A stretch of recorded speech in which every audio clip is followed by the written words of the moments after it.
Record to the computer. All right. Want to thank you guys. Welcome. Um, I'm back. I know. Nobody missed me. It's cool. It's cool. A lot of stuff happened while I was gone. I was on a ship and I got a distressing notice that Charlie Kirk was shot. I want to kind of talk about this really quick and get past just to get my 2 cents out there. Look, Charlie Kirk's wife was an actress. One of the functions that she did before marrying Charlie Kirk was she was in a couple different projects that she acted in. Number one. Number two, I can't find a single picture of an investigation team where the area that Charlie was shot was cordoned off and where the FBI was investigating. Which is what would have happened if Charlie Kirk was shot. You would see an FBI team in there going through and investigating. What happened was everybody trampled all over, grabbed whatever they wanted, and they put some yellow tape around the perimeter, but there was no investigation whatsoever. And I really want you guys just to sit on that for a minute. Um, I'm not suggesting anything. I'm just saying it doesn't make sense to me. And I'm kind of shocked by it and taken back by it a little bit. Like, why? I'll give you a thought. He was speaking out about Israel, which he should. Um, Look, if you're a believer, and I'm not trying to come against a country, a nation, of people. Um, just the more that you investigate the claims of Christianity and what they say about we should be supporting Israel, we are Israel. If you're a believer, you believe in Yeshua, that is your position. You are the new Israel. Number one. Number two, um, you need to look at the words of Jesus and what he said about them and understand scripture thoroughly, because even Charlie Kirk was quoting scripture that did not apply the way that he thought it applied. I'm not saying he was wrong about scripture. He was not, you know, fluent in scripture. I'm just saying he had a misinterpretation of an Old Testament scripture about supporting Israel. But in the last few months of his life, he stopped supporting them and started questioning them. And according to Candace Owens, who I believe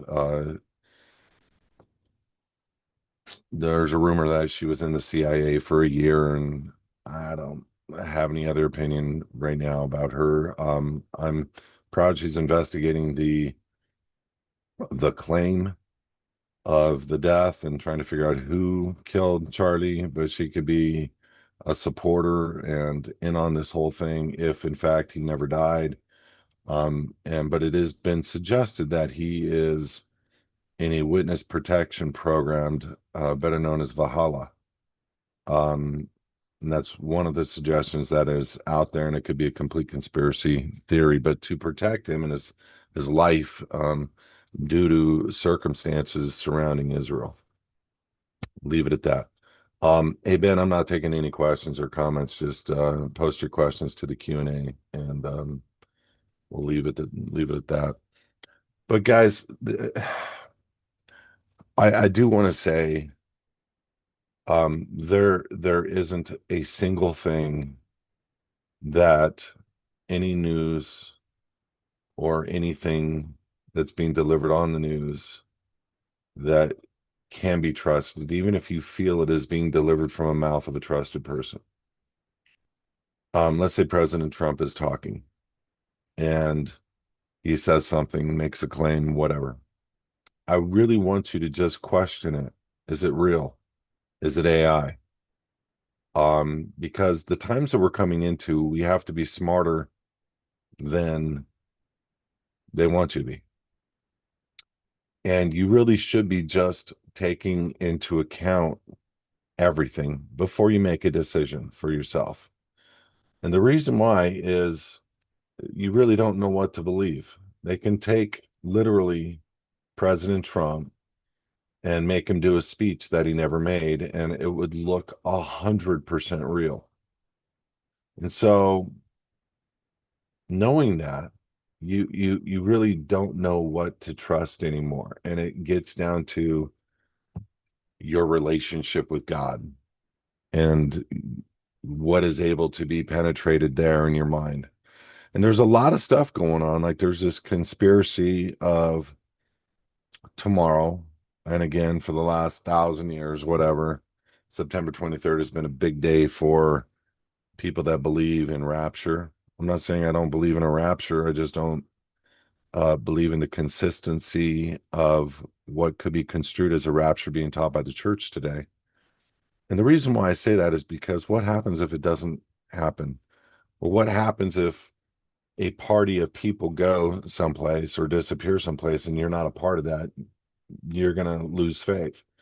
There's a lot of things that can go sideways with the belief of a rapture when there's no real scripture that nails down unequivocally a rapture. And there's no word called rapture in the Bible. And I don't want to get into the idea of it anymore. I'm just saying, be careful. I'm not saying I don't believe it.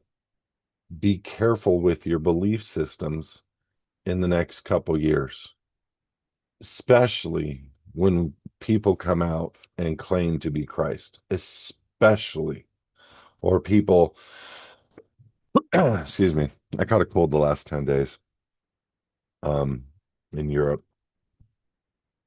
And I'm saying this to you because we're to be wise as serpents, soft as doves. We're to be thinking and running everything past our Father before we make big decisions. And there's a lot of stuff that is going to be big coming. And I've talked about a lot of this stuff for years, things that obviously I think made me look a little crazy 6, 7 years ago. Now they're talking about it.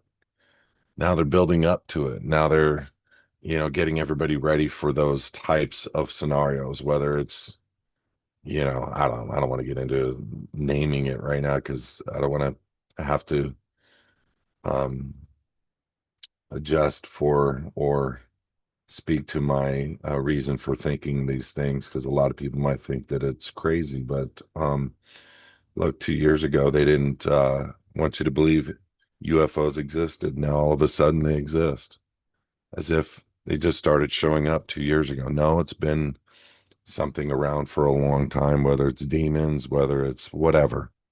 As a belief system, it could be there's people out there making claims that it's technology that we have uh, that we're able to do it, that we've created our own UFOs, our own ways of abducting people, that there are good UFOs or good extraterrestrials, there are bad extraterrestrials. Look, I don't care. I think a lot of that is to get your eyes off of God. And I think a lot of that is to get your heart, uh, because the people that are touting that are not God, meaning like David Greer, um, he doesn't believe in a God, but he goes into a spirit prayer to bring these UFOs to him, which is an interesting thought. And so he believes in a dimensional structure, which is a lot of what Christianity, and I don't want to make a claim on Christianity, but a lot of what Christians would say. UFOs are interdimensional. UFOs couldn't possibly fly the way that they do unless they were extra dimensional or outside of the dimension that we understand. They're able to make turns that would liquidate a human body, but yet make the turn and come out of it and through it at a 90 degree at 3,000 miles an hour with no problems. That to me is an extra dimensional thing. That to me is something that we do not understand and beyond our realm. So why give it an ounce of credence at this time until we've got our minds wrapped around really what it is? Now, if it is extra dimensional, it could be that it is demonic. It could be that it is angelic, whatever. I'm only bringing these things up right now because there is so much smoke and mirrors out there. People are going, what do we believe in? There's people literally saying there's going to be 3 days of darkness. The rapture is tomorrow, September 23rd. Um, I just want you to know, uh, put your faith in Yeshua the Hamashiach, Jesus the Christ, the Messiah, and stop worrying about it. Um, if something happens and you're still here, don't think you failed. You don't know really what's going on. There are systems that have been being tested that they can speak into your mind to make you think you're hearing God. And I really want you to resonate with what I'm saying.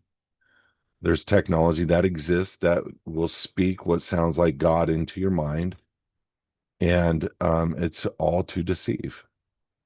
And so you could be looking up in the sky at a hologram, and something would appear in your mind, and you might think that that is God, and now you are deceived. And so those are the things that we are up against, and those are the things that are not just a conspiracy anymore, that's been brought forward as fact through a lot of governmental operations that have been released and made public, the technologies at least. And we just got to consider it, um, and we got to be, smart about it, and just not worrying about every little thing that happens. And I want to tell you guys something that happened to me when I was on this ship. I was on a pretty big ship, and we were in 15 to 20 foot swells that started at about 10 o'clock at night. And I was on the front of the ship on the sixth level above the water. And the front of the ship was raising up, and we were literally coming off the bed and slamming on the water. And then the whole ship would do this vibration. Water was hitting our window. And I gotta be honest with you, um, that caused a lot of fear. And it did for my wife. And I had to put on the big boy hat and do what I would normally do. And I just started praying. I had no control. And a lot of what you're going to see in the world in the next couple years, you're going to have no control. But we know the end. We know the end of the story. And the one thing that God really showed me and really woke me up on, I knew that I would get past that night. I knew that I had a responsibility to protect and secure and make my wife feel safe. And so, literally laying in bed, I just held her and I just prayed. She went right back to sleep, slamming up and down. And I'm not exaggerating when I say slamming. If you've ever been on the front of a ship in 15 to 20 foot swells, you're going to know what I'm saying. It's very real, very scary. About 3 or 4 o'clock in the morning, I go walking to figure out, is everything okay? Because we had done some major slams, and the ship had shook, and it's pretty gnarly.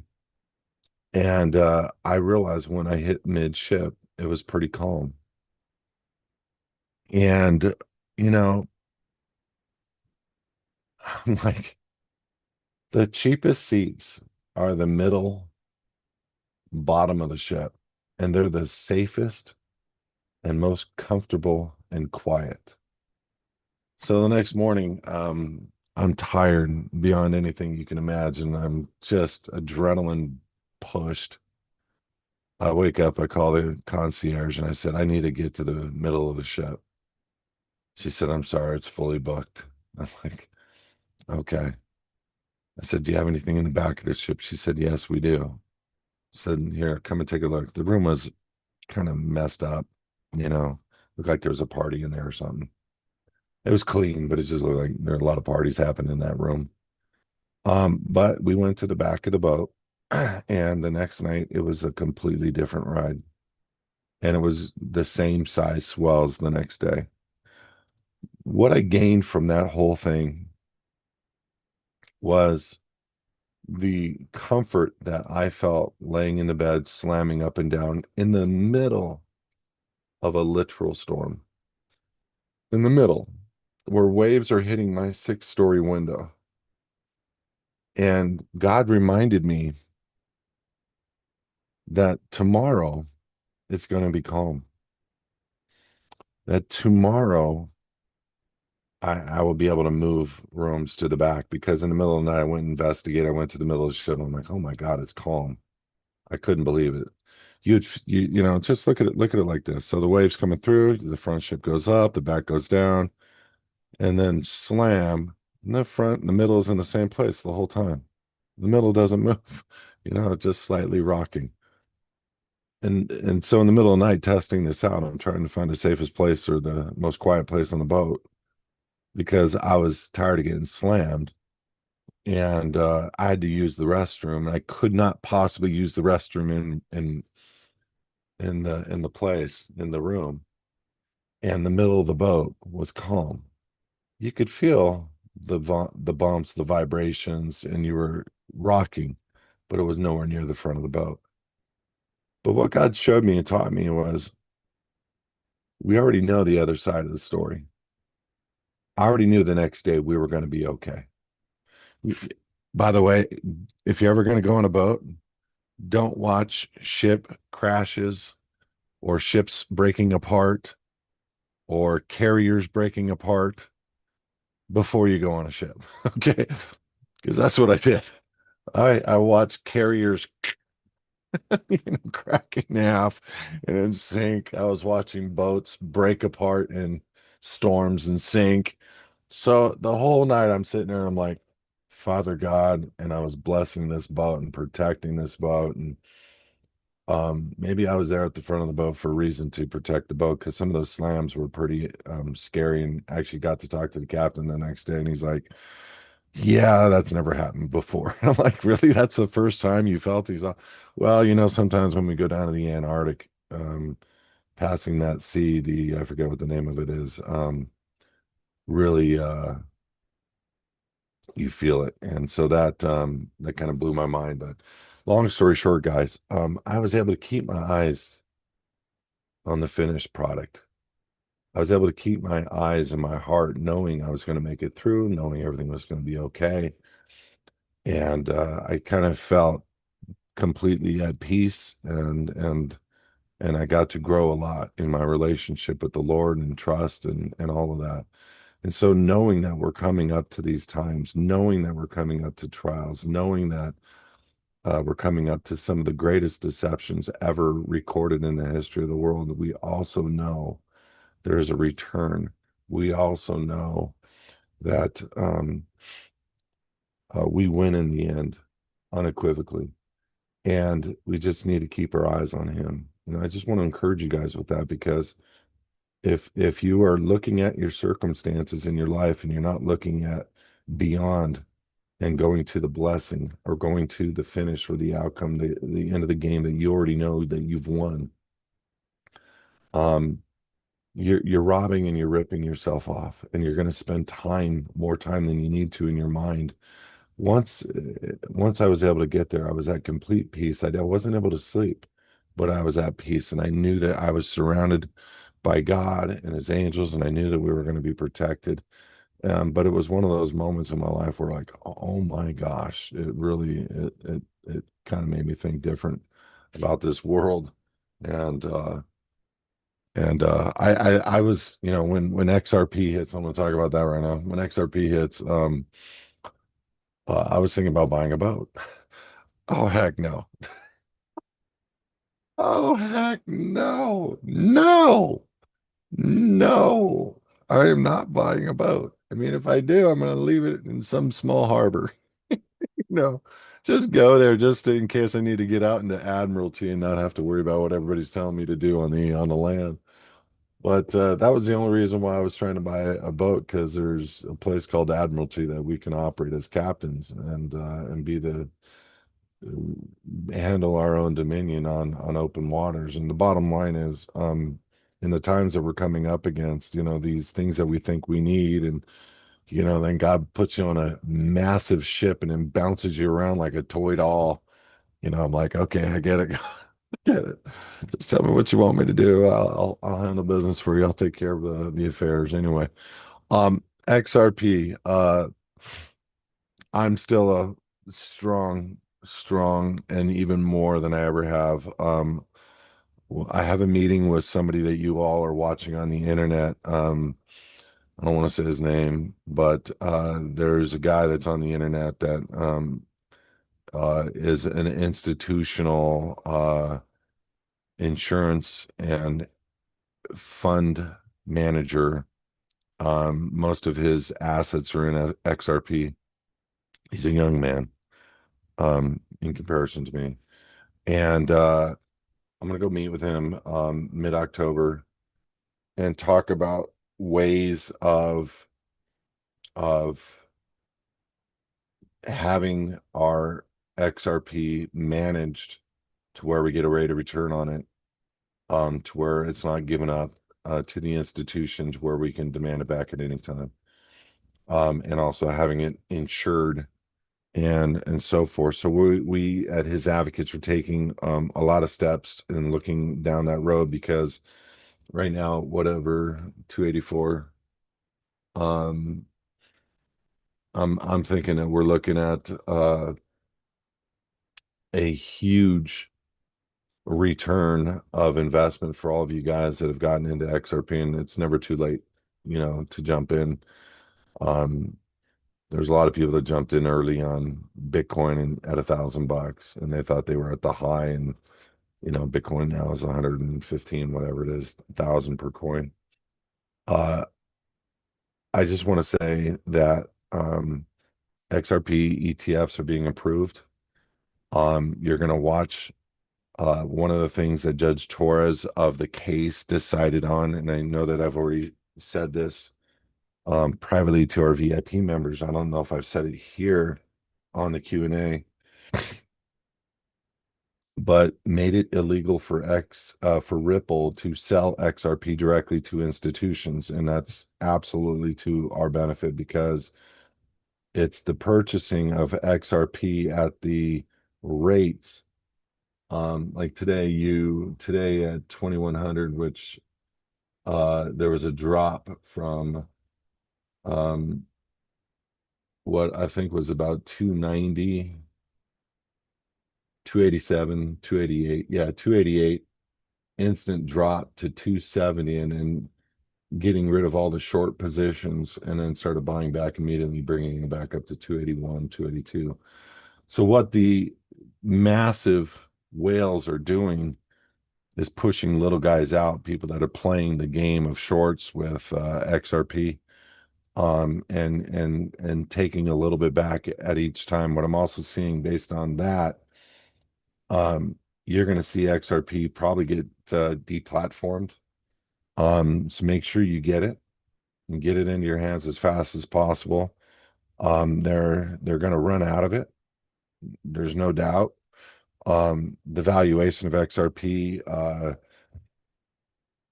and I'm being very conservative. You're looking at $1,000 by the end of the year, up to um, no later than 2030.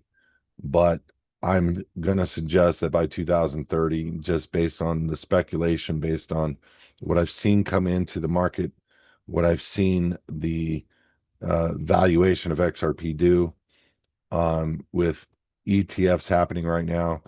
Why are ETFs important? Because they have to buy XRP from the exchanges, which brings the valuation of the coin itself up. Banks have to buy from the exchanges, which brings the coin value up. They're just trying to get people that own XRP, which is less than 1.5%. 1.5% of all the XRP owners are people like you and me. It was never meant for us. It was never intended for us. This entire structure now was made for banks, and banks are now being forced to play ball under the ISO 20022 compliance standards. Nobody is well, there are people that are utilizing XRP for what it was meant for. Bank of America, Wells Fargo International, um, Amex, MasterCard, every major thing that you can imagine out there is utilizing XRP to move money at 0.0002 cents per transaction. So I'm telling you, uh, jump on, stay on, hold, don't sell it. Don't sell it ever, and don't leave it on an exchange. In California, they're making it so that they can steal your money off of exchanges if you don't touch it for a period of time. Um, there are people that are having issues. Somebody tried to fish me or whatever you want to call it, scam me. Um, I I was told my crypto.com, hear me out, needed to be updated. The app name changed, and the new app name asked for my 20 words. I'm like, crypto.com doesn't have 20 words. And so what they were doing was is trying to find people with 20 words, and they were going to take those 20 words and plug them into Treasure, plug it into, Ledger, plug it into whatever ASAP to steal the entirety of the account. And that's how they're nailing people, is just schemes of, allowing people to think that they're operating within their cold storage or operating within their exchange, and they're really not. So you guys got to be very careful. And what we're doing on the VIP stuff, and starting tomorrow morning again, 8 a.m. for the VIP members. So we're going to be discussing this in exhaustion. I really want to nail this out with you guys so that you guys don't get scammed. I had a friend of mine got scammed for $250,000. It's very real. And if you're on a ledger, get off of it. Transfer your, go get yourself, go do your own risk management. Go to walletscrutiny.com. Get yourself a couple of hard wallets that you want to trust for yourself. Um, and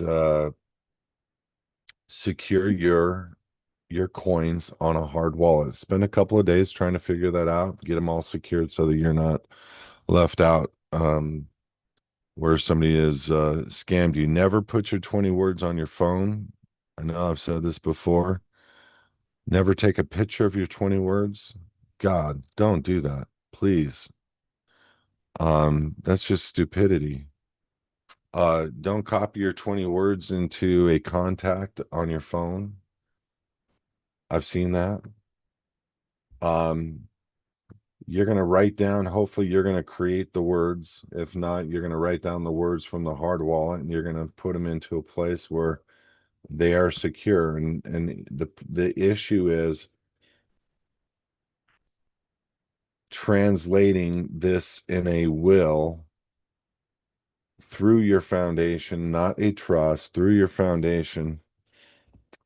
The reason why not a trust, I've talked about this before. There's a lot of people talking about LLCs, trusts, Cook Island trusts, um, and all of them have great benefits. But the bottom line is, a trust, you will end up with a taxable moment for the beneficiary at some point.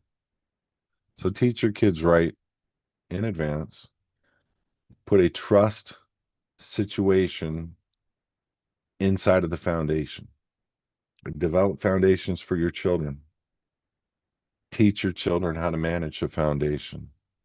Make your beneficial interests through a standard operating procedure within your foundation to be dispersed a certain way to the other foundations, or teach your children to manage your foundation upon your death.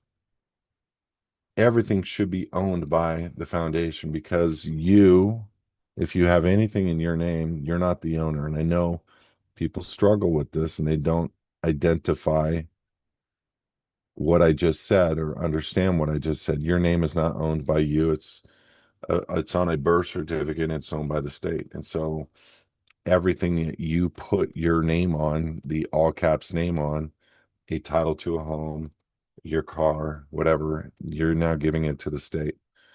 And if you don't believe that, I can absolutely prove beyond a reasonable doubt that statement, that they create a corporation. It's called your birth certificate. It's abandoned. One of the definitions for birth is abandoned. The mom takes the live born record. Um, This is not a joke. The father does not sign a live born record. Why is that? Mother and father are named on the live born record. On the signature area, it says three words: signature, parent, and informant. Why? Signature means one who can attest to the validity of the instrument. What is an instrument? You need to go look that up. You're creating a collateralized instrument. Parent, judicially decreed guardian. That's the legal definition. Informant, one who turns one over. So the mother is now agreeing to being a guardian, turning the live born record, the title of her children, over to the state. State takes the live born record, puts it on an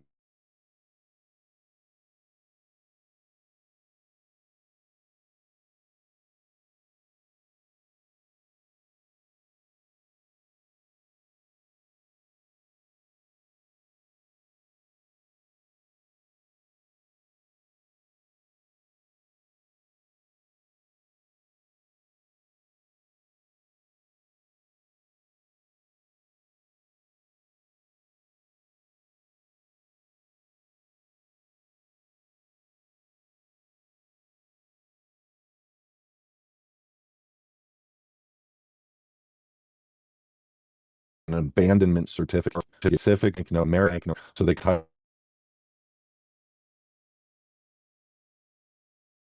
Let me know if you guys can hear me in the comments. Okay. Let me see if I'm live over on the live stream still. I haven't moved in a minute on the live stream. Give me just a second, guys.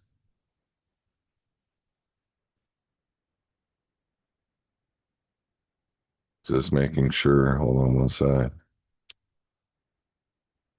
Am I back on YouTube? It says a live stream. Yes, I'm back. Okay. Thank you. Thank you, Patricia. Okay. Well, anyway, interesting. Okay. So the state owns the name, is the point I'm trying to make, and owns the corporation. And not only do they own that, but they trick us with the cars and they trick us with the deeds on the homes. And this is why we as a ministry and why me as a real estate broker by trade can identify what an actual deed looks like from an original deed back in the 1800s to a present day deed, which gives no validity of purchasing land or owning land or vesting land properly. And so this is why we have to stop failing for a lack of knowledge and stop buying air and recording things and instruments in the name of these persons. This is why we need to teach our children this, to where we now create the entity, create a foundation, not a trust. You can create what looks like a trust within the foundations with full beneficial interests. You can create an LLC and make the foundation the primary member, which in a lot of different cases would make the LLC a tax exempt disregarded entity. There's all kinds of ways that you can structure things, and I'm going to get to some questions in just a minute about LLCs. But the reality for us is we want to operate as much possible inside of entities that we created that aren't belonging to the state.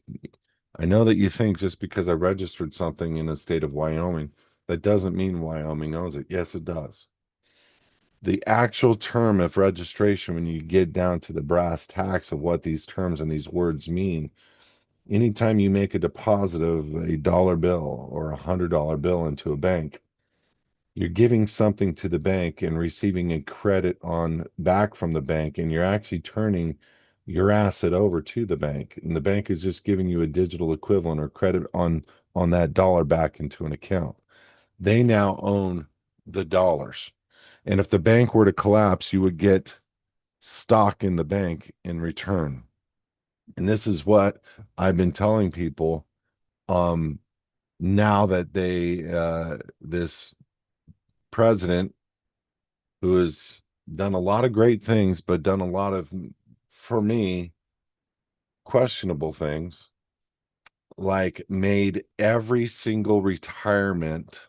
Now, listen to what I'm about to say, because this is where you really need to protect your retirement accounts. Made every single retirement account be able to invest in crypto. What are happening on retirement accounts? What is happening on the markets? We're seeing the dollar devalue. We're seeing things that we need to start considering getting out of our retirement accounts and taking that 20% hit and getting that capital that is already, again, listen to me. If you're in a retirement account earning 10%, and that's a great earning, good for you. But the dollar has devalued 20% in the last year and a half. That means you're at a minus 10 on the valuation of what you can actually spend money on. So yeah, you had 100 grand in a retirement, you earned $10,000 at 10%.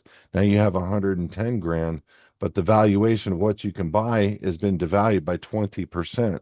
So it takes 120 grand to buy what you used to be able to buy at 100 grand, meaning leaving your money in retirement accounts as they're bleeding out this nation's wealth. It's devaluing the dollar, and you're not able to see yourself cooking. You're like a lobster in this boiling water, and you don't see it because you still see the money coming up a little bit, but yet that grocery bag went from $40 to $80. You understand what I'm trying to say?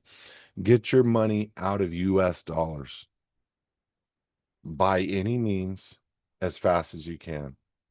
I've been telling people to buy gold, silver, and ISO 20022 compliant crypto. That is what the world order is going to be using in the future. And all that crypto is dirt cheap, like Bitcoin was back in 2010, 11, 12. But this is what they've just allowed. They've allowed all the retirement accounts to start investing into crypto. What is out there to be invested in? Bitcoin. What are they all going to put their money into? Bitcoin. What's going to happen? This is why I worry. And I've always been very fearful of Bitcoin. And only because I've listened to a few people tell me the origin of Bitcoin. And I've been able to validate that Bitcoin is not what they say it is. I've been able to validate that Bitcoin and the way that it is mined and SHA-256, the way that they encrypt and mine Bitcoin is created by the NSA. So knowing it has no use case, knowing it's been used for years by black ops, by drug dealers, by pornography, pedophilia, you name it, knowing all of that, um, I don't see that as being an asset that has any value whatsoever, except by the government that it serves right now to get people to believe in crypto so they can drain their accounts and bring it over here. And then maybe one day Bitcoin collapses. Why? Because China somehow figures out how to hack it, or they want you to believe China hacked it and stole all the money. If it were me going back 5 years, what did I say? XRP 7 years ago. XRP, XDC, HBAR, XLM, Alga, all of the ISO coins are going to have value. XRP, without a doubt, if you would have bought when I told you to buy 7 years ago, even when the lawsuit hit, it was very easy to read past the lawsuit. It was very easy to see what they were doing. And I kept the path that this was it. I said this was going to be the world's reserve currency platform. I stayed the course publicly talking about it. Now, guess what? It is the only currency in the world labeled as a currency by the SEC, Securities and Exchange Commission, the only one in the entire world with the classification. And now the SEC is saying, oh, no longer can Ripple sell directly to the banks, but the banks have to go through the exchanges to buy Ripple, which means at current price, which means when they invest into the exchange, the valuation of XRP is going to go through the roof. Now, without getting into specifics and why, um, just know if you get your hands on Ripple, don't ever sell it. Don't ever sell it. There's going to be ways to monetize it. There's going to be ways to get a rate of return on it. And no matter what, it's going to go up in value forever. And I think that they're going to pull it off the exchanges. They're going to make it so that it's not going to be obtainable. And they might make it so that it becomes quote unquote illegal to own. And this is why, because they only have jurisdiction over persons, individuals, and corporations. That's not a real man, and it's not a foundation. So this is why we do what we do. We create structures that they don't and or didn't have a party to creating. We create structures that allow for you to put your crypto into. Where you transfer your crypto, currently you do it in writing, you get it notarized, you get it witnessed, and you transfer your crypto into a hard wallet that's owned by your foundation. So when they say, listen to me, please, when they say, like they did in 1930, it is illegal to own gold if you are a United States citizen. When they say it's illegal to own XRP, you don't own it. And it's not, oh, I have it. I have it in a foundation account. No, you don't own it. You don't have to do anything, especially if you are a state citizen. By the way, thank you. Thank you for making What Does It Mean to Be an American? This book right here. What does it mean to be an American? #1 in multiple categories on Amazon. Thank you. If you haven't bought yourself the book yet, we have an Audible now, hour and 37 minutes. It's what it takes to listen to this book. It takes about an hour and 45 minutes to read it. And that's not stopping, not breathing, whatever. And we also have it in paperback. So you can watch it, on Kindle, read it on Kindle, read it in an actual paperback form. We're considering a hard copy. But you can also listen to it on Audible. This is so important, guys. Everybody that's reading this book is saying they finally understand why we have the ability to do what we do. We spent 15 years investigating, 17 years investigating, 10 years creating this book. This book was 400 pages. We've got it down to 90. And we laid out why we are able to lawfully do what we do. This is not an illegal thing. This is the foundation of our nation. We give you the exact laws, the Supreme Court rulings that are all shepherdized and still exist in the law today. Please, for the love of God, go to Amazon. You can either type my name or you can type, what does it mean to be an American? And get yourself the book. You can shoot out and purchase the digital version, the Kindle version. They don't need to have Kindle to read it. And we have people that are literally sending this to 40, 50 people on Kindle. And people are getting this as a gift, and they're able to review it and read it at no cost to them, at $2 and whatever 99 cents to the person that bought it. But they're able to tell their family why they're taking the position that they are. And the family cannot refute your position. You're no longer considered that crazy sovereign citizen up in the mountains burning your driver's license. It's not about that anymore. We have standing now. We always knew we had standing in the law, but this book brings the standing to the forefront of the minds and hearts of Americans. And this is going to be something that many, many, many Americans are going to get their minds wrapped around and have the same opportunity that you guys do today. There are still fearful women out there that don't understand this, and I get it. But to those gentlemen that are dealing with that, make the decision for your wife and for yourself. Know this: every single case, same thing. Every single case. The wife looks at the passport application and says, there is no way in HE double hockey sticks you are going to get a passport with this application. No way. 8 weeks later, passport comes in, and the guy goes, what? The women always come at that moment. Offer, acceptance.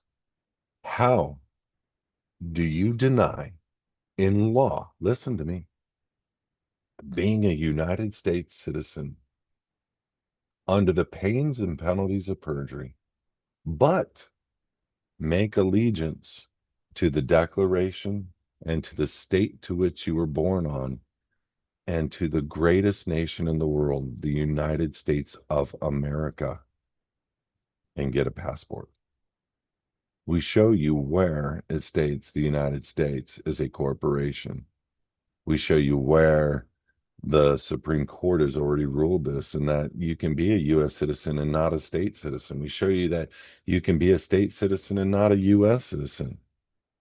We show you that you cannot involuntarily lose your United States citizenship, which means, listen to me for all you people in the Republic. By the way, in Colorado, the Republic is going to be meeting up in, I think, November. I'm going to be speaking at that event. Looking forward to it. I haven't gotten back to them yet, but I'm publicly outing myself right now. I'm looking forward to speaking at that event. Um, Knowing that you cannot involuntarily lose your United States citizenship, that means those people that are trying to be in Republic, trying to rebuild the Republic, you need to make a voluntary decision to lose your United States citizenship. It cannot be done by President Trump, President Geiger, or anybody else. They have no rights to traverse your God-given unalienable right to be free or to be a slave. Trump, Geiger, the presidents of the Corp and the Republic cannot usurp your God-given unalienable right to be a slave or to be free. That's already been determined by the Supreme Court. It's in our book, and we showcased it so that you guys would understand this is something that you have to make a decision yourself. And you have to make the work. You got to put in the work to come out of that structural system. So I'm going to start answering some questions, and go ahead and put your stuff in the Q&A. I'm going to go to about 5:30. Probably going to have a secondary Q&A on Thursday. So if you don't get your question answered tonight, don't worry about it. We'll get to you. First question, I'll read yours, Lisa. It's quick. I'm ready to start investing in crypto. Where do you think I should start? What's the best wallet for a newbie? Uh, I used to say crypto.com. I would say right now uphold.com. It's a wallet on your phone. Uphold, UPHOLD. Don't worry about giving the social. Don't worry about it. Just get it on your phone. Give them whatever information they need. Get it purchased, and then become a VIP member. We can help you with getting it transferred over to a hard wallet to secure it down the road. ISO coins, ISO 20022 compliancy coins. Here's the list. There's 5 or 6 that I have personally purchased. There's about 8 on the list. XRP is number one.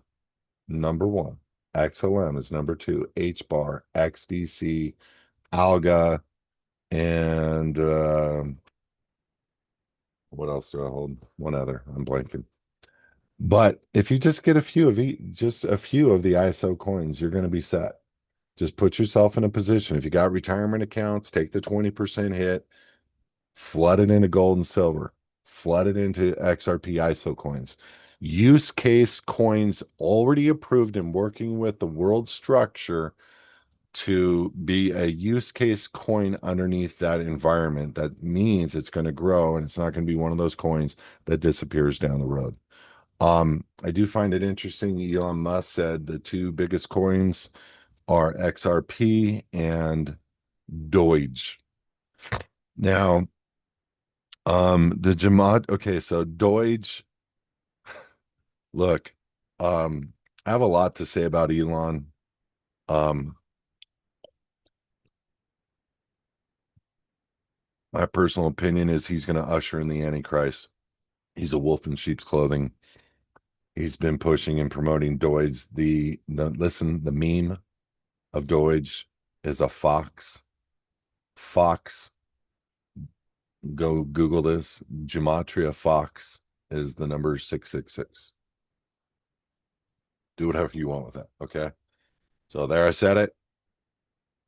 Got my little conspiracy out there on the table. Something for you to consider. Anyway, XRP is absolutely, it's going to be the favorite. So get your hands on it. Doesn't matter if it's 285, 3, 5, 10. Keep buying, keep buying.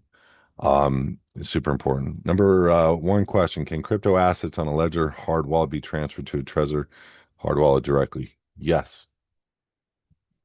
Number two, you just need a wallet address from each and move it. Number two, are you aware that Apple and Microsoft computers are set to have surveillance AI built as of October 14th? Yes. Have you heard of or do you recommend using a Linux operating system which replaces Microsoft? I have heard of it. I do recommend it. You're going to be limited, but I have a computer specifically designed for Linux. So when those things happen, I'm okay. Number three, have you ever thought of compiled the list of the top 10 key truths a member to memorize and have as ingrained responses to rebuke situations that arise in events of governmental overreach? I volunteer you to do that for us. I think that is an excellent idea. Put that together and shoot me an email. I would love to see what your thoughts are on that. Next question. Regarding Caleb and Brown, who have an offshore headquarters and a U.S. office, do you know if they give you a choice of utilizing either location? Doesn't matter if you open it up under a foundation. If someone does not have a foundation, then Trump said that when trading in the U.S., there would be no tax on crypto. That may or may not be true.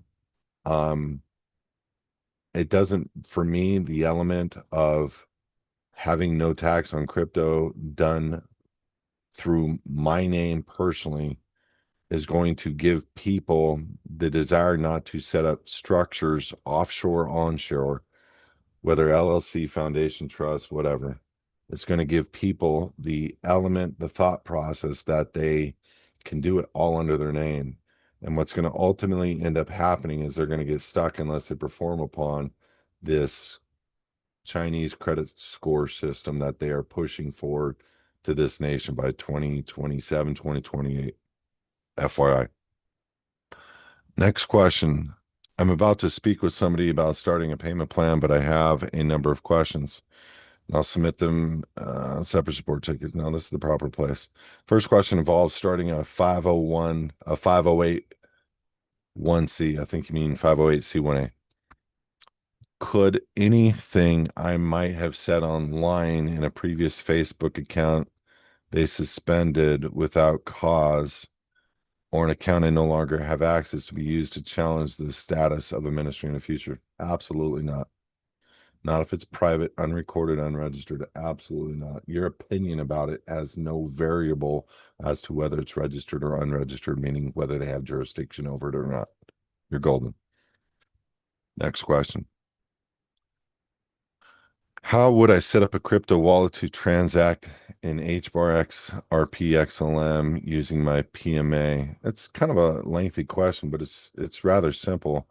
Um, if you there's two things. If you buy a hard wallet, let's say today, number one, you're purchasing the hard wallet directly from the manufacturer. So you want to go to wallet scrutiny, you want to find your hard wallet. Some people like XR Trezor is a 10 out of 10 on security for wallet scrutiny. But Trezor's got some issues, meaning I've not been able to find the money on the Trezor a couple times, and it was just they make it difficult. I don't know if they've fixed or resolved the problem, but I own Trezors. I've got the firmwares all updated, and it's still a hassle. But it's a 10 out of 10 security. Nevertheless, I still peed my pants basically when I couldn't find my wallet one time opening up the Trezor, and it took me about an hour for it to resolve, and it found it. I was able to find it. So it's not user friendly is the point. Um, I have multiple wallets. I have Ledgers, I have Decent, I have Trezor. And I'm going to stop publicly talking about what I'm currently operating on or through on crypto for a lot of different reasons. But if you buy crypto privately under your name on an account like on Uphold or whatever, and you want to get it put onto a cold storage, you can put it on the cold storage right now, but you're going to have to make a donation, and we give you this. If you're a VIP member, go join HISAdvocates, become a VIP member. We will absolutely give you the donation letter so that you can donate your crypto from you to your Trezor, or meaning your crypto that's on the Trezor or the crypto that's on Uphold, and we show you how to do it. And basically, you outline everything. You put all the numbers and information, the transaction, um, and you donate it. You get it notarized and dual witnessed. Now you have a donation receipt prior to a bull run of crypto, whether on a cold storage or on a Coinbase account. It doesn't matter. But you want to get it moved to a cold storage, and you want to donate. If you didn't purchase the cold storage wallet with a foundation account or money from a foundation, you want to donate the cold storage wallet and the crypto to the foundation. Understand? And again, you want to number it up. It's all on our letter. You want to make sure you can go click on our support, post a support topic, and we'll give any VIP member that letter, so that you can make sure that you're dotting your I's and crossing your T's. And if you don't have a foundation, reach out to us, guys.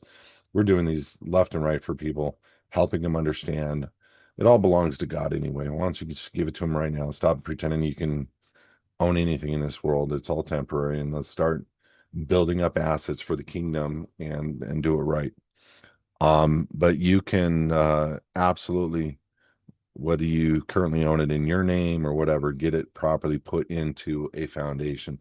Or you can structure it up, go get accounts on Uphold, Kraken, Coinbase, uh, Caleb and Brown, and start buying it through your foundation account. I've been buying everything through foundation accounts and getting it put onto cold storages that were purchased through a foundation account. So I don't need to do the donation thing, but nevertheless, that's the best way to do it. But if you don't do it that way, you want to make sure you get the donation receipts. Next question.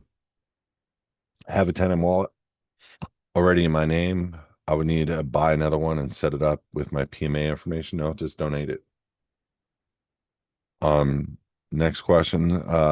Suggestions on how to handle those merchants that refuse to remove my name from mailings and only use my foundation name. It's a good question. What I have done is I have a stamp. Um, I just wrote it on it, but no such person exists at this address. So I'll open it up, take a picture, close it, stamp it, seal it, put it back in the mail. They'll call up and they'll say, hey, we got this back in the mail. And they're like, hey, look, I told you I'm on the road a lot. Make it into the foundation name and get my name off the mail. Or just send me an email. I don't need to get it in the mail anymore.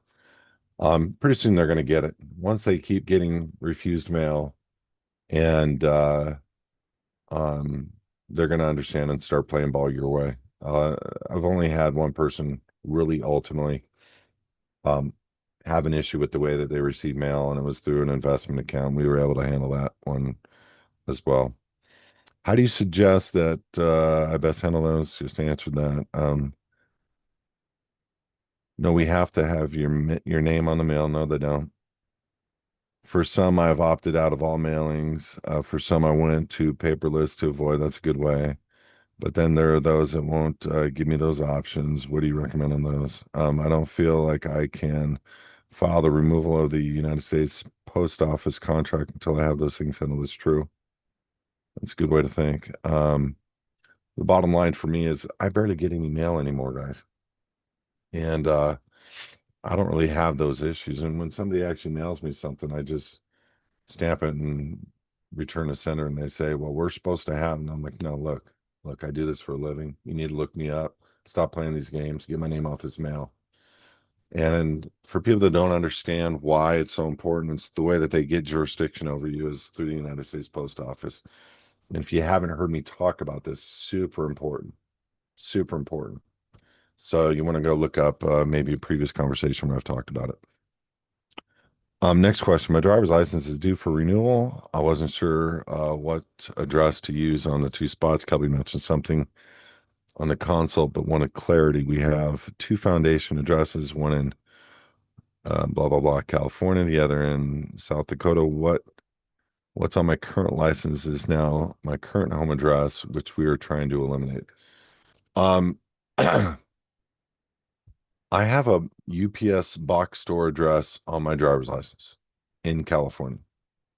So it's doable. Just know that. Um, and it's just something you got to fight for. And these people that say that you can't do it, I've done it. You just got to fight for it. But on the renewal, you're just going to do a non-assumpsit for a signature and put a new address of the UPS box and just say, this is the only current address that I have, and that's it. Um, they may come back with something, and you may have to go in there and argue the point. But I've been able to successfully get a UPS box store address on my driver's license. Um, and I've shown it. I've shown it online. Good things that you have to fight for sometimes. What is the next question is what is the purpose of getting a apostille in a non-Hague country in relation to the AOS? First and foremost, don't really worry about the element of getting an apostille done with the Department of State if you're trying to record an apostille. We are doing a service now of the recordation for people through our back office, much easier.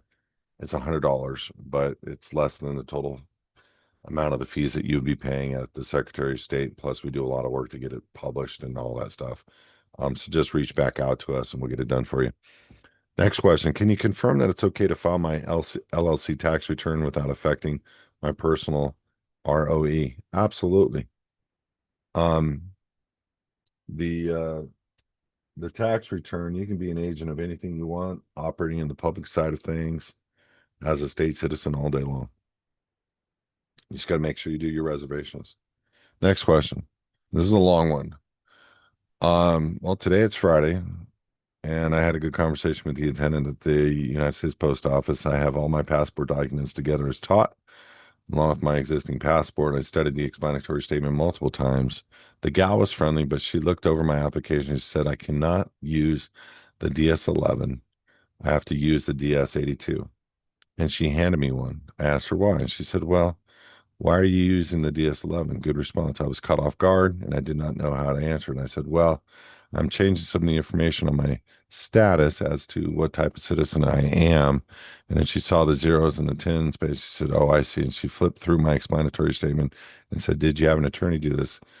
Can you really legally do this? And I said, read more. She said, well, now I'm not sure how to handle this.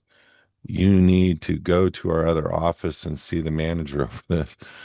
I'm not sure you can do this. I said, did you read the Privacy Act on the top of page 2? She flipped over and read it. She said, really? We are told by our state officials that we have to force people to give us their TIN. I asked, how does she feel about it now? She said, please go to the other USPS and get it done over there.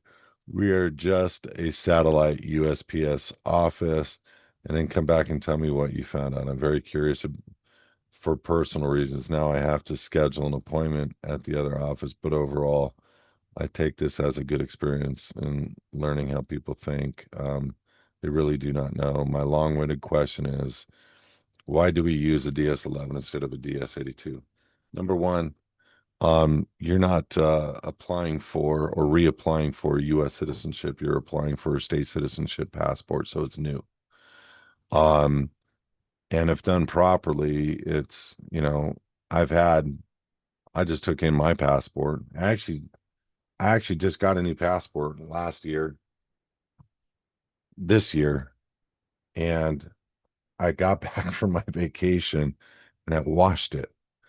And so I have to go and I'm going to go to the Secretary of State's office and try something new. And I'll get a new passport. But you did a good job, but saying less, I think you knew too much and you scared her.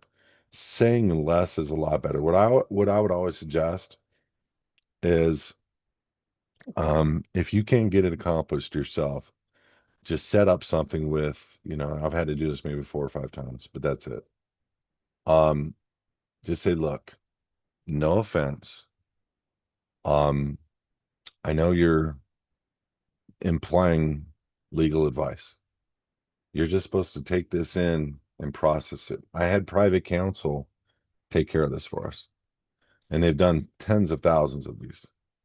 So just file it on demand and know that you're not going to get in any trouble.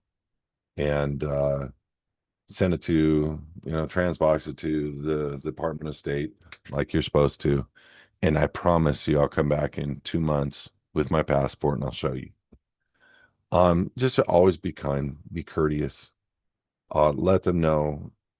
Private counsel, they'll think an attorney did it.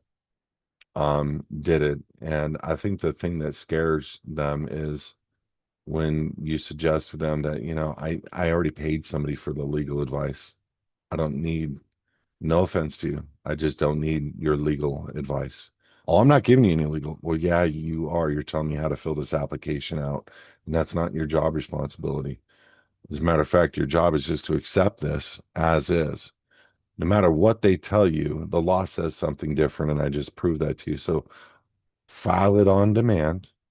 And I promise you, I'll come back and show you a passport in 2 months. And it 9 times out of 10, 99 times out of 10, 100, you know, it gets done. Worst case scenario, get me on the phone. I'll explain it to her. Also, what is the best way to go about settling an IRS account for the BC without incriminating myself? Why would you want to settle an IRS account?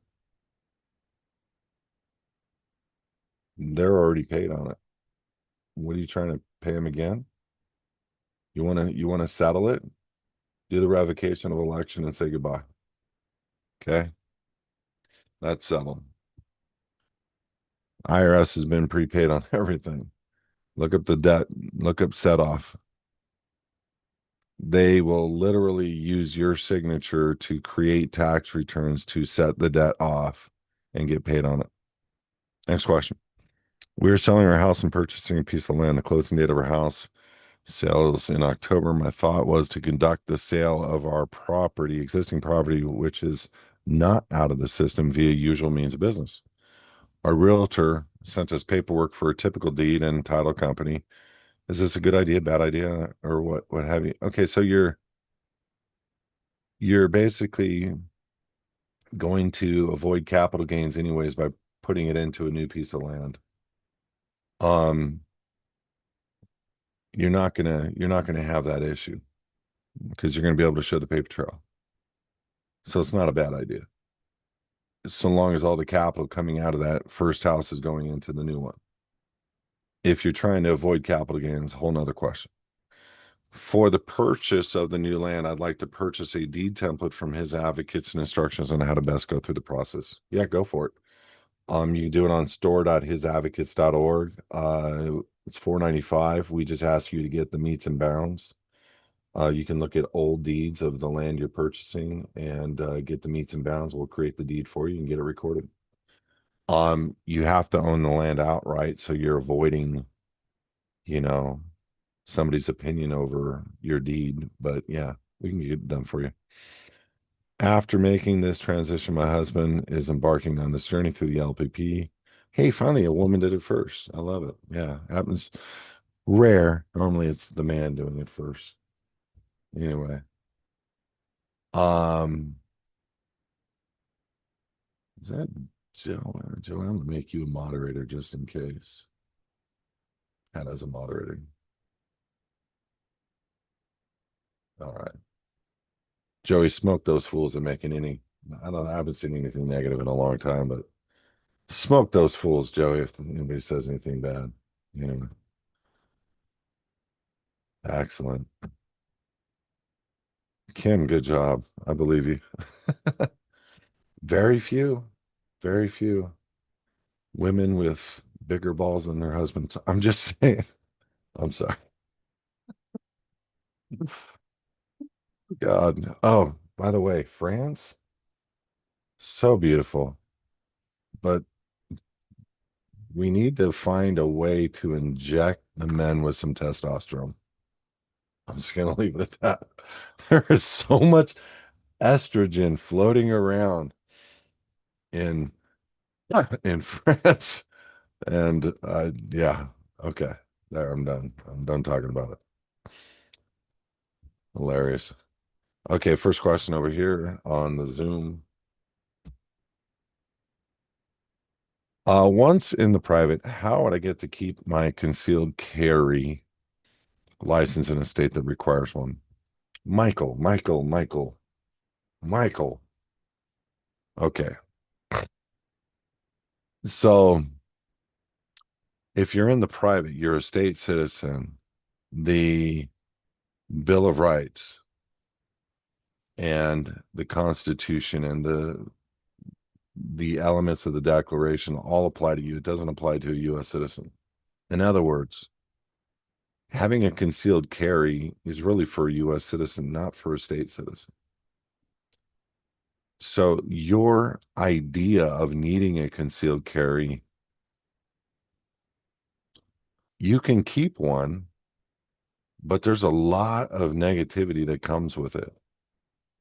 Um, like how you need to disclose upon an officer coming up to your vehicle, let's just say, for example, or for example, here in the state of California, they release the information online of every single person in the state of California that has a concealed carry.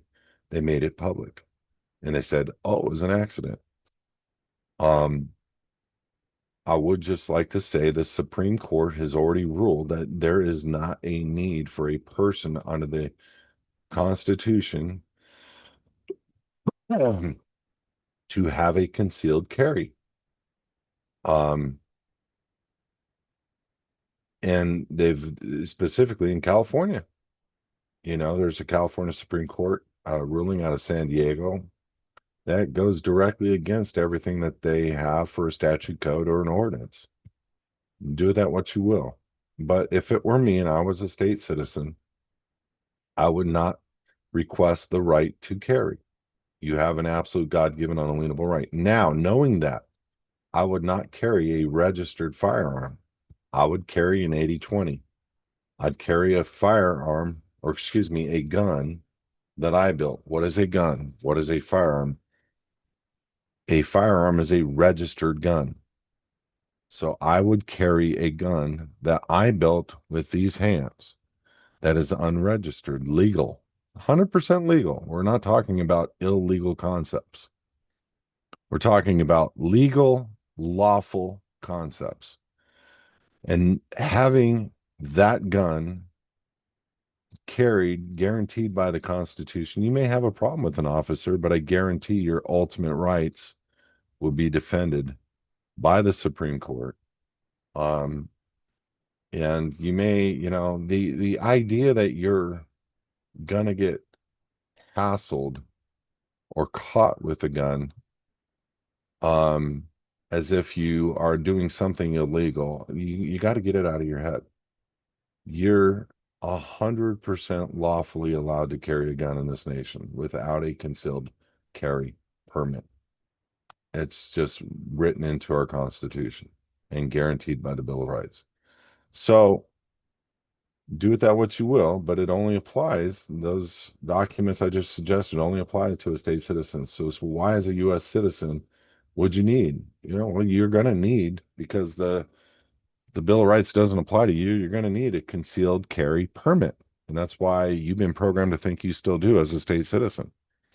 You don't, because the Bill of Rights now applies to you, and so does the Supreme Court, um, that you have a right to carry a gun. Now, that doesn't mean necessarily, I mean, even though they will acknowledge it as a firearm, when you register a firearm, there's all kinds of contracts that you are agreeing to. So that's a whole different element of a private right to carry versus you creating the gun yourself, the 80/20. If you don't know what an 80/20 is, go look up an 80% lower gun. You can buy and build your own guns that shoot just like any other gun and that are 100% lawful, 100% legal, that you are not contractually obliged to um, disclose, show, whatever. You can conceal, that's the name. You can conceal the gun and you can keep your mouth shut when asked any questions about whether or not you have any guns or firearms, or it's nobody's business. That's the first questions they all ask, and just you don't need to answer their questions, guys. Stop, shut your mouth, man. Stop hopping walls and acting like you need to fully disclose. Hey, look, I got 4 guns in the trunk. I got this, that, and the other. Shut your mouth. You have a right to privacy. And there's nothing wrong with carrying a gun on your side, concealed, or in your car, concealed, if it's a gun that you built, and especially if you are a state of the union citizen. That is just a matter of fact. To get through your mind and how you need to be thinking, you may want to have a concealed carry. You may feel better about it, but I'm telling you, you lose your a ton of rights in doing it. And your name is now on every list. And just like they did out here in California, they made it public. Just FYI. Okay, hold on one sec. On the website under blogs, somebody posted a monumental ruling. United States District Court Judge Trevor McFadden ruled on July 29th that no social security number, birth certificate, or letter of no record can be required for the issuance of a passport. I love you.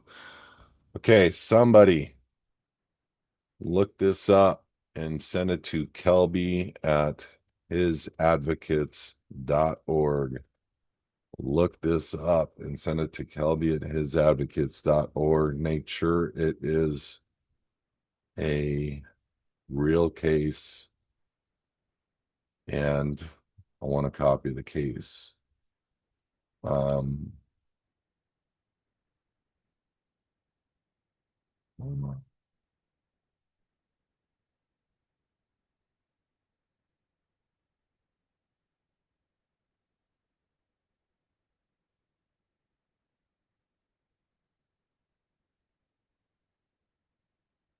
okay. Posted both on YouTube and posted on the Zoom meeting. Look that case up, guys. Thank you for that. Your question is, should we use this on a passport supporting docs? Keep going forward. No, no, Michael, just give us whatever letter the Department of State sends you. We'll make the response. Trust me when I tell you we do it right. Next question. I'm sure that you know most of the players in the space. What do you think of Clifford's Process, Matrix Freedom, and the Republic of Old Souls? Never heard of them, to be honest with you.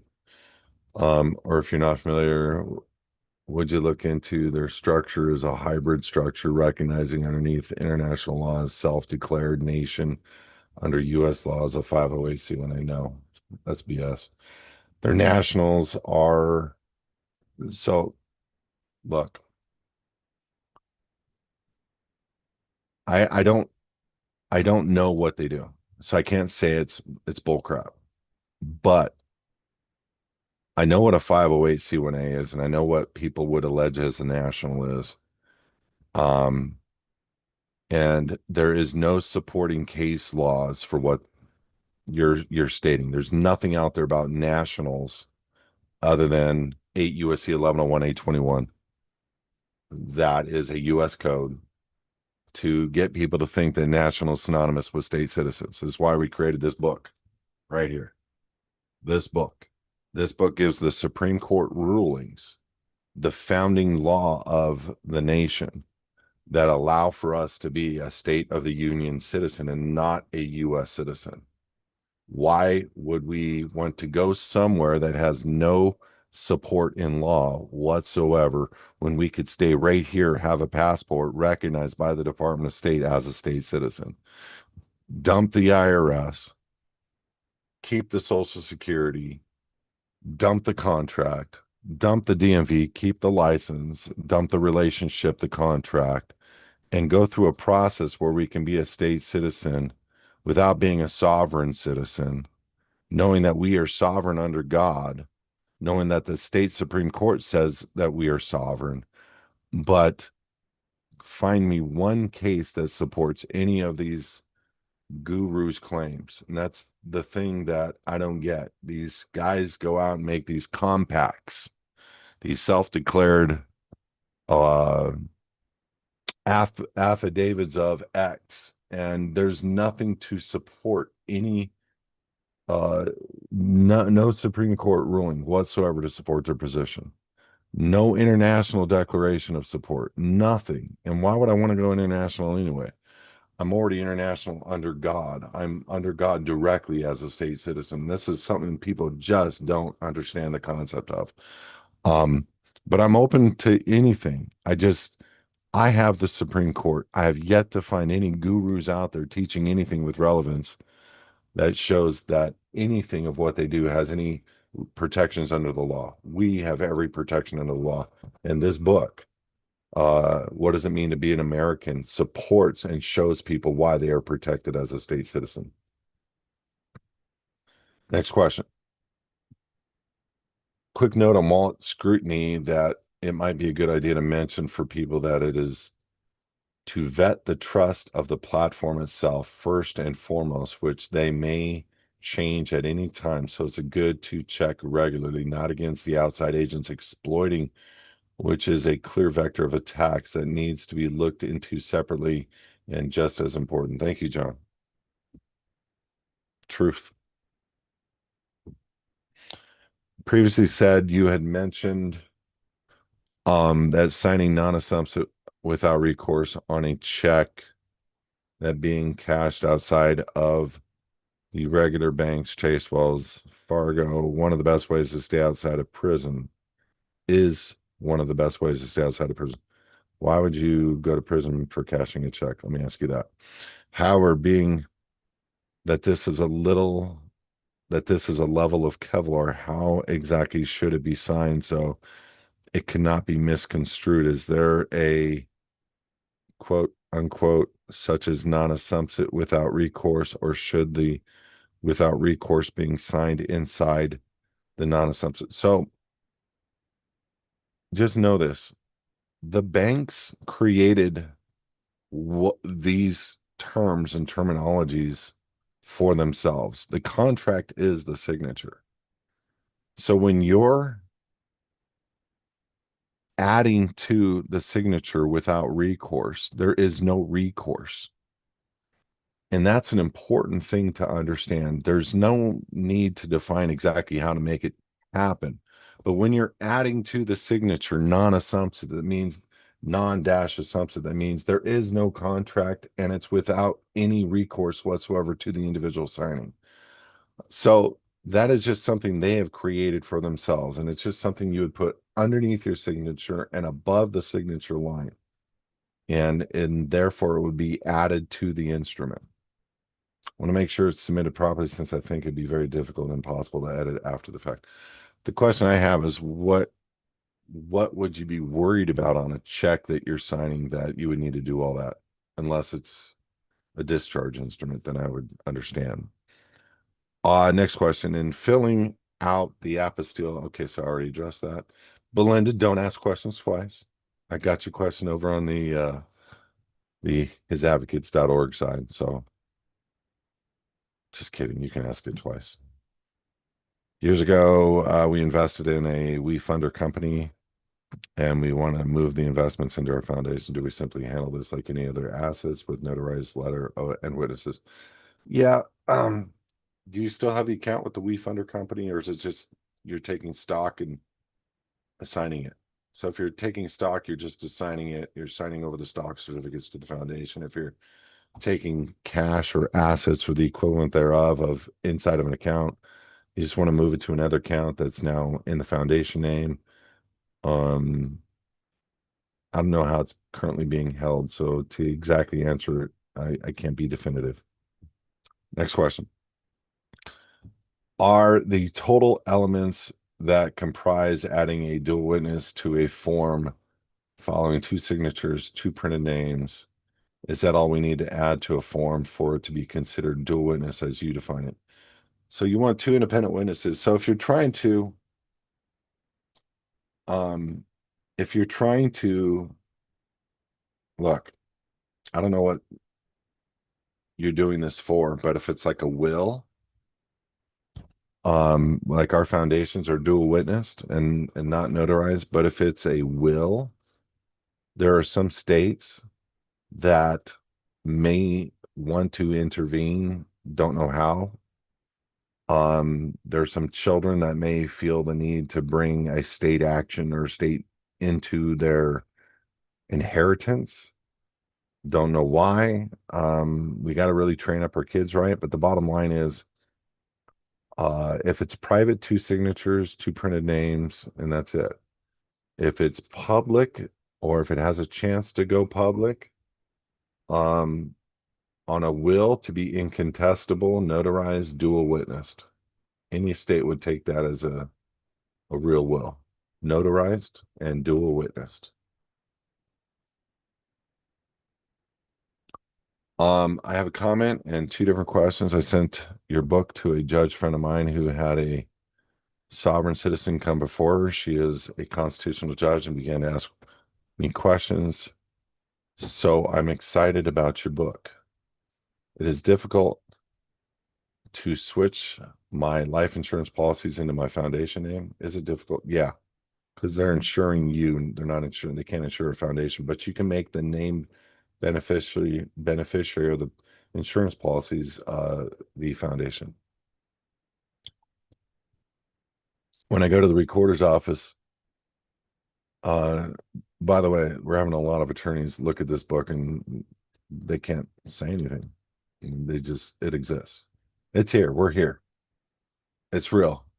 Your whole little sovereign citizen game that you're playing and all these judges that get a judge's handbook that talk about sovereign citizen and how unreal it is and it's not legitimate. It's your facade is over. It's legit.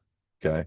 The Department of State of the United States of America issues passports to state citizens that say, I am not a US citizen. We're real. And this book substantiates that. So thank you. When I go to the recorder's office, to record my deed, should I just say I want to transfer the land into the foundation or say I'm donating the property to the foundation? None of their business. Just record it. If they say, why are you doing this? Just say, um, what size is your bra? None of their business. Every time I go to the bank and they ask me, what am I taking the money out for? I say, um, I'm paying for the first part of my transitioning surgery. It's none of their business. They say, no, really. I'm like, really? They're like, no. I'm like, what? Am I too man to be a woman? Really? Are you gonna? No, I just want to know the truth. It's none of your business. I gave you the answer. Give me the cash or I'll close the account. Anyway, Best way for me to negotiate and settle an old IRS balance before the BC without self-incrimination. Um, do the revocation of election, remove your signature from every form you've ever signed with them, and do a notice of status. And those are the docs we do for you. In the living in the private program, you take out the rug from the IRS, and there is no need to settle anything. They will set it off later if they can alone. And you Deutsch was more than just a meme. Yeah. Working through the living in the private program, can I get a TSA pre-check? Yeah. Just the names in all caps. You're signing with the word "by" in front of your name. Um, I just got molested on the way out. The guy literally was rubbing my package, and I'm like, this is great. On camera, I'm getting a free feel up, I'm telling you, there's coming a suit. Because what they do, they separate you from your luggage. We have an opt out. They start screaming that. And I'm like, I want to go through there. And I'm like, you're letting kids go through there. They're like kids. And I said, I am identifying as a child. They didn't know what to do with that. She actually like paused for a minute. Yeah, TSA's got another thing coming. These guys, you know, I was, as he was touching me, I'm like, how do you know that's not drugs? It's a pretty big package, huh? So pissed off at me. The guy did not know what to do, but he's like, I know. I'm like, oh, you've been down there a lot. I just nailed him again. 15 different ways to humiliate the guy to make him never want to do it again. I'm like, you don't know what's in there. You think I would do it in cellophane? You know, crunch, crunch. Anyway, no, I just tried to get out of there as fast as I could, but these guys, they're just so unruly, man. Crazy. Um, Yeah, if you do we have a guest saying do not do the TSA pre-check, I would agree with that, but you can do it with the reservation of rights. Um, People say it's because you don't want to give up certain things. They have access to this, that, and the other down the road, um, which is understandable. But if everything that you have is outside of your name and in foundation, there is no jurisdiction over that, and therefore it doesn't matter. It's kind of moot. So you can still have rights and access to certain things and privileges without giving up your God-given unalienable rights. There may be a presumption that you have given them up, and they may be able to go after certain things that are relevant to digital privacy or digital lack of privacy. But I would assure you that you still can um, have privacy and win in the end down the road. Anyway, banks make trillions through foreign exchange market forex exponentially more than the stock market. Do you know if there's a way for the foundation to trade in those currencies without paying taxes all day long? Just open up an account with the foundation. Can an IRS lien retirement accounts, 401k, IRA, etc.? Absolutely. Any way to get around this without transferring the money out and take a hit on the tax? You can do a self-directed IRA and get the money, get a loan or get a loan against it, and then put the money in crypto. Those are the only ways. And you're really not closing it, but at least you're taking out a big chunk of money and putting it on an asset that you know is going to go somewhere. Next question. We have a logo for our foundation. We're ordering a stamp. Can you think of a situation when we'd use the stamp? Can you think of a situation when we, yeah, any document that you're signing on your own behalf. Like I have my stamp, my seal. You're going to want to add the seal to it. So anything that you're sending a governmental agency, any letter, anything like that. Okay. What I'm going to do, guys, is we're going to copy out the balance of these questions and post them to Thursday's Q&A. My apologies. But I will address the balance of these questions on Thursday. I promise you that. And I'm very much looking forward to being back and hanging around you guys. VIP members tomorrow morning, 8 a.m. Pacific, um, for our meeting. And looking forward to seeing you guys. Been a while, a lot to catch up on. God bless, guys. Enjoy your week. This is all small. Just think about the future, where we're going to be, how it's going to be. Watch it roll out, and know that we are protected and we have a lot of good things on the horizon. Stop thinking about what they want you to think about, which is nothing but negative and all bad. And to Charlie Kirk, if you're dead, you were an inspiration. Um, I didn't agree with the way you said everything, but I agreed with what you said. May God bless your ministry and your life and your wife and your future. And thank you for standing up for what you believed as doing the right thing in this nation. And if you want my opinion on Charlie Kirk, go back to the beginning of this message if you missed it, and look forward to helping you guys any which way we can. If somebody, if you can't afford to pay for services or whatever, reach out.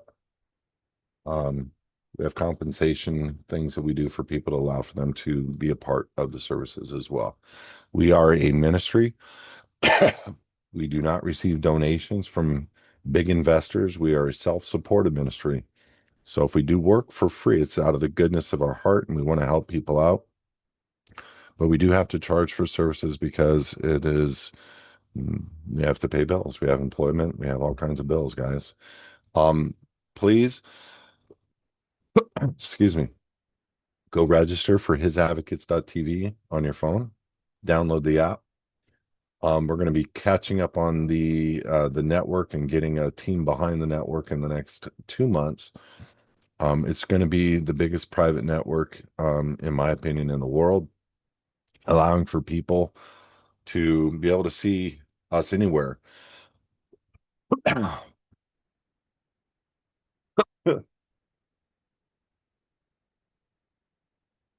Had a cold about 10 days ago. This should be the end of it. But His Advocates TV is a network, full-blown network that we started. And I'm proud to say it's private. I know it's on the public side, but it is private in the way that we did it, in the way that we structured it. And we will forever stand up for what we believe on that network. And they can't say what we are allowed to say or what we are not allowed to say. But mark my word, in about 2 years, we're going to have to take a stand for God like never before. And you're going to watch this ministry not bend one bit about what we believe and why we believe. God bless you guys. Have a good night.